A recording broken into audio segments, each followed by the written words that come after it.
Hi everyone, I'm Pratisha. I'm a consultant clinical psychologist at Amen Healthcare.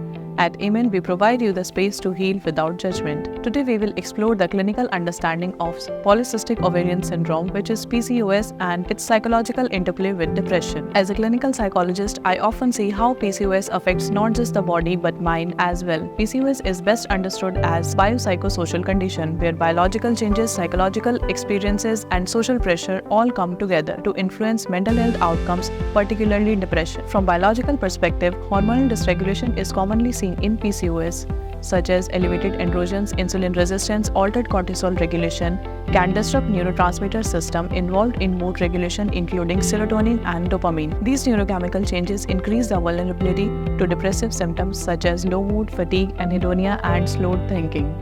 Psychologically, women with PCOS often experience negative core beliefs related to self-worth, body image, and femininity.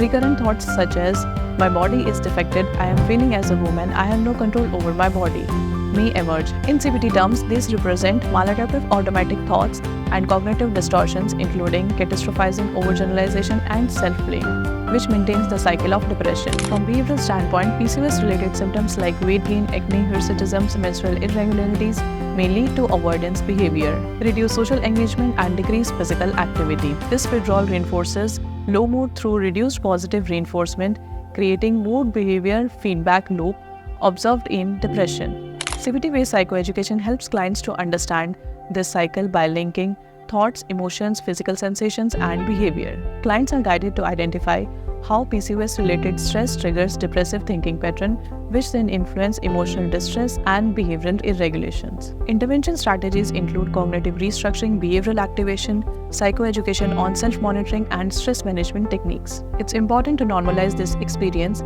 Depression in PCOS is not a personal weakness. It's a very understandable response to long-term hormonal, emotional, and environmental stress. When medical care, psychotherapy, and life support works together, outcomes are far more effective. Treating PCOS means caring for both endocrine system and emotional resilience. When medical care, psychotherapy, and life support work together, outcomes are far more effective. Treating PCOS means caring for both endocrine system and emotional resilience, helping women to reconnect with sense of control, self-compassion, and psychological well-being. Thank you.